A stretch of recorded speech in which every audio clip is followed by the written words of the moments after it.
Isa sa mga young players sa PBA na nagpapakita ngayon ng improvement or let's just say finally nagtatranslate na ang laro ay si CJ Cancino ng Meralco Bolts. CJ Cancino is a 6'2 shooting guard from UP. This is his second year sa PBA and we might be seeing a jump in terms of kung anong kaya niyang i-provide para sa Meralco. And wag nating kalimutan na si CJ before his unfortunate injury, all-around triple-double threat yan sa Uste. And then, pagdating niya naman sa UP, since kakagaling niya nga lang sa injury, he changed his game to more of a wing scorer naman nung nasa UP naman siya. So kumbaga ngayon, fast forward to 2025, so far, I've seen the best of both of those worlds. May shades of his old self na aggressor and downhill player, yet at the same time, pinapakita niya rin yung shot creation ability niya na nagsimulang ma-develop sa time niya sa UP. Para naman sa agenda ng video na to, this is going to be more of a proper video. Mas may effort ako na ilalagay into dissecting this. Isa-separate ko siya into different subsections para mas madaling ma-dissect, mas madaling maintindihan. And mas may sense yung mga pinagsasabi natin dito sa video. First of all, punta tayo sa stats. First 5 games niya ngayong conference, Philippine Cup, CJ Cancino played roughly around 29 minutes kada laro, kung saan nag-average siya ng 17.4 points and 5.8 rebounds. Numbers-wise, looks impressive. Yung assist, I'd expect na tataas pa yan as the season or as the conference progresses kasi of course yung scoring, magre-react yung depensa dyan and mas makakahanap siya ng opportunities to play make. Kapag yung depensa nga mas humigpit and mas, pagtuunan siya ng pansin, mas shine ngayon yung playmaking ability niya. Alam naman natin na nandun ever since nasa Uste siya. This guy used to be a star player sa UAAP. Diba? Unfortunately, injuries stunted his growth. Pero I think that only made him more complete as a player ngayon. Kasi it forced him to develop other parts of his game na hindi necessarily kailangan ng athleticism. So ngayon, pinanood ko yung games niya so far this conference and may napansin ako mga different factors or different reasons sa pag-angat ng laro niya ngayong conference sa second season niya with Meralco Bolts. Unang napansin ko sa laro niya ngayon ay yung overall assertiveness.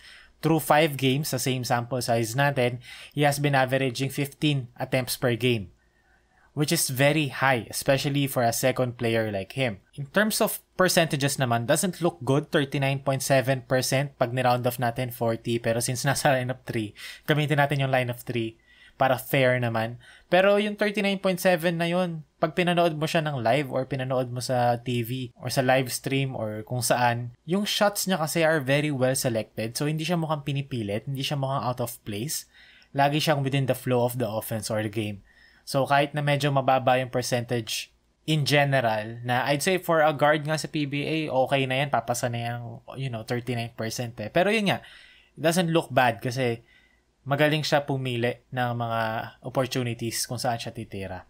Dito sa play na to, we can see Meralco Bolts setting up a play to free up Cancino. Nagsimula to sa 45 cut, merong screen from Cliff Hodge na looking like Cancino is going to go to the opposite corner kasi hindi naman niya pwedeng postehan si Abueva sa low post. Pero once na maidiin ni Cancino yung tao niya sa paint, meron pala ulit screen from Cliff Hodge. So now, magpa-flash si Cancino dito sa wing. Hahanapin siya ng Meralco. And this is, the classic shooting guard play kung saan nagsisimula ng off-ball, sasatan ng screen off-ball, magka-cut, off-ball movement, catch and shoot, quick release. Yan yung laro ni Cancino sa UP eh. Na this conference so far, hindi pa ganong nagtatranslate, pero alam naman nating lahat na nandun yun. Dito naman, double team sa ilalim. So, kick out, swing, papunta kay Cancino, aggressive si Lucero sa closeout. So, now, atakihin ni Cancino ngayon yung long closeout ni Xavier Lucero. Pump fake, step back, hindi effective kasi yung length ni Lucero. So, ang ginawa dito ni Cancino, i-attacked it.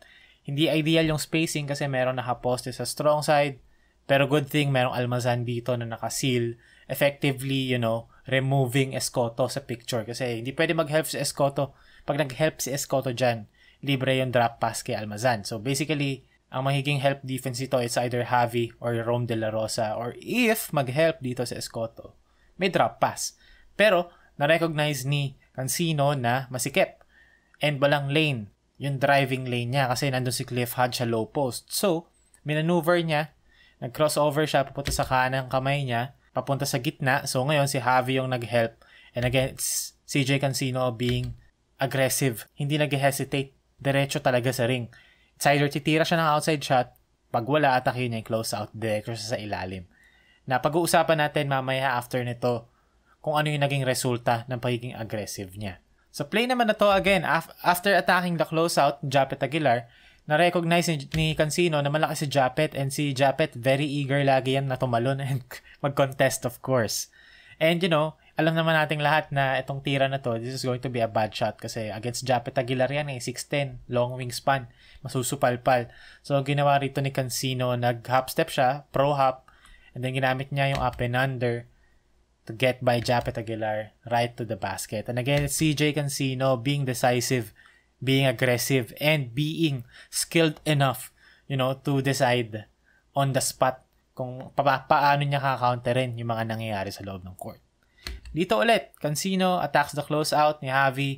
Cancino recognized na okay, better defensive, effort from Javi this time or sa tao niya.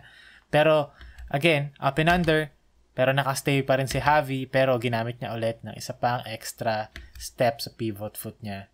I mean, kept his pivot foot intact.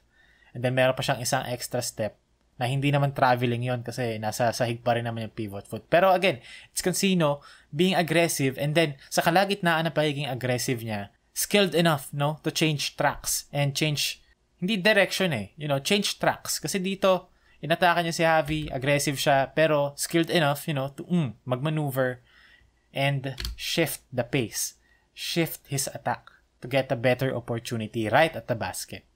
So now, yung aggressiveness na yun, ang resulta nun, mas madalas na siyang nasa free throw line this conference. Based sa first 5 games niya so far, he has gotten better, going downhill compared sa previous conference. So far, he has been averaging 5.5 free throws per game, which is good if you ask me, especially sa huling dalawang laro niya as of recording this against Ginebra and Magnolia, kung saan he attempted 9 and 8 free throws respectively. Ngayon, ang main reason kung bakit ay mas aggressive kasi nga siya ngayon, attacking downhill and just going right to the basket in general.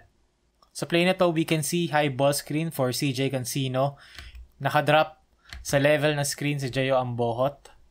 And si Abueva medyo natalisod sa screen. So, walang, opportunity for Titan na mag-drop and recover. So, nag-switch na lang sila. Ini-switch nila. So, it's Cancino against a defender na kaya niyang blow by hand kasi mas mabilis siya. So, Cancino aggressively attacked Jayo Ambohot. Wala nang maneuver. Atake na diretso kasi kaya naman. So, resulta nun, free throws. Dito naman against Jeremiah Gray.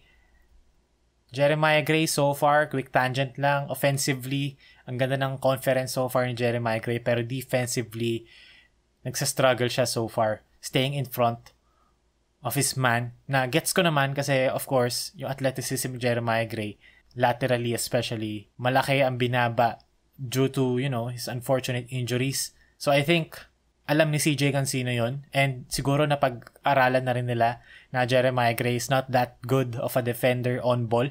So dito, isolation against Jeremiah Gray, very confidently sa triple threat position, nag-grip through si Cancino, blow by. And kung makikita kasi natin, pagka-iso rito kay Cancino, walang tao sa ilalim eh. Si Torres, di ba, nakastay siya kay Bates. I don't know why. Wala naman shooting si Bates. Dapat andito si Torres. Wala naman defensive 3 seconds. So, di ba, it's a free layup for CJ Cancino after the triple threat rip through. So, he drew the foul. 2 points plus 1. And dito again, downhill situation, open court para kay Cancino, hang dribble to set up his crossover papunta sa gitna, attacking the basket, and again, he drew the foul and won. So next factor naman, yung outside shooting niya. His shots have not fallen yet, pero big part to ng laro niya as we've mentioned kanina. Rookie season niya, he was more of a spot-up shooter kasi yun nga yung laro niya no sa UP eh. He was more of a spot-up shooter for them. So far, this conference is 4 out of 19 total sa tres, which is 21.1%. Very outrageous. Pero he is such a better shooter than this. I think cold stretch lang to. Aangat pa yan siguro since, slow start might end up around 33-34% because of the slow start. Pero realistically, he's a better shooter than that. So, tingnan natin yung mga looks na nakukuha niya. Sa play na to, Bong Quinto post up against a smaller defender. So, napuwersa dito yung tao ni Quinto na mag-dig or mag-help in and out. Yun yung ibig sabihin ng dig. Sa poste, to bother Quinto and maybe force Quinto to overthink, pass out. Pero dito kasi too much yung help dito ni Dionisio. So, easy 3-pointer catch and shoot for CJ Cancino sa top of the key. Dito naman, galing sa offensive rebound, pinakamahirap bantayan galing sa offensive rebound ay yung 3-pointers kasi nasa ilalim lahat, crashing the glass. So, dito, pagkasalo ni Cancino sa 4 points, again, aggressive long closeout from the defender na ginamit ni CJ Cancino to his advantage. Pump fake, talo ng defender, si Chris Kuhn, step back, 4-pointer, down 7 sila. So, very clutch shot from CJ Cancino. And yun yung flashes ng shot creation niya. Diba kanina may triple threat siya sa isolation, may mga step back 3-pointer siya, may mga dribble pull-ups din siya. And he is also, developing as a downhill player. So, very complete game ang meron si CJ Cancino, and I'd expect yung assist numbers niya mas tataas pa along the way. So very exciting ang future ni CJ Cancino with Meralco Bulls. Alam naman natin, this is not a young team. Chris Newsome may edad na, Maliksi may edad na, Banchero may edad na, Almazan, Cliff Hodge. Diba sila na lang ni Aaron Black Halos yung bata at si Brandon Bates. So it is only right na we are seeing CJ Cancino step up and start most of their games pa nga for Meralco and be a factor na din and be a household name kasi it's really nice that we're seeing, young players in this league step up and be the face. Hindi naman face, pero alam mo yun, like Adrian Nocum, Juan Gomez de Leaño, RJ Abarrientos, Jerome Lastimosa, CJ Cancino. It is nice to see young players, diba, get the spotlight ngayon sa PBA. And isa na si CJ Cancino sa mga yon.